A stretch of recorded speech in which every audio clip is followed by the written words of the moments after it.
morning po sa lahat. Isa pang liyugto na ating daily Bible blessings. Pamagat po ng ating aralin ngayong umaga ay tayo ay binago na. Tayo ay binago na. Ito mga minamahal sa mga trahedyang pangyayari kumisan, ito po natin tinikita ang mga dakilang katangian ng mga tao. Halimbawa sa panahon ng digmaan, nagkakaroon ng mga matapang na bayani. May nialay ang kanilang buhay upang manatili ang kalayaan ng ating bansa. Sa panahon ng mga kalamidad, tulad ng bagyo at baha, at ipinakita ang pagtutulungan at pagmamalasakita ng mga tao para sa kanilang kapwa. At ipinakagawa ng malaking kasalanan ng isang tao, pagkatapos po ito para makita ang dakilang habag at pagpatawad ng ating Diyos. Mali po habig po rito ang sabi po ni Pablo sa Romans chapter 6 verse 1. Sabi niya po roon, ano ngayon ang sabihin natin? Patuloy ba tayo magkakasala upang sumagana sa atin ang kagandahang loob ng Diyos?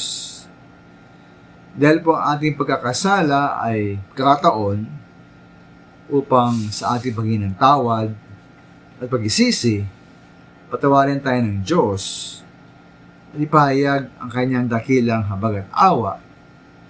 Ba't po hindi nga tayong patuloy na magkasala upang higit natin matanggap ang habag at awang ito mula sa ating Panginoon? Nang sa gayon ay higit ding mapuri at mahalhati ang ating Diyos. Maganda po ang sabi po ni Pablo dito sa verse 2, sabi niya, hindi. Tayo patay na sa kasalanan. Paano ba tayo mamumuhay sa pagkakasala? Bising mga minamahal, kung tayo po ay tunay na pinanak na muli, at ayon po sa 2 Korinto 5:17, dahil nagpagsin tayo sa ating Panginoong Hesus, ay bago na tayo nilalang, dapat po, wala na dapat ang ating dating makasalanang pagkatao. Ito ay napalitan na ng bagong pagkatao. Dahil dito, sabi po sa Roma 6:22, tayo ay pinalaya na mula sa kasalanan at nagalipin na tayo ng ating Diyos.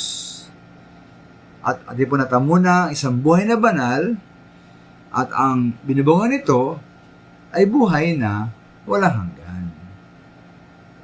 Kaya minamahal po, laging makita sa atin ay ang ating bagong pagkatao.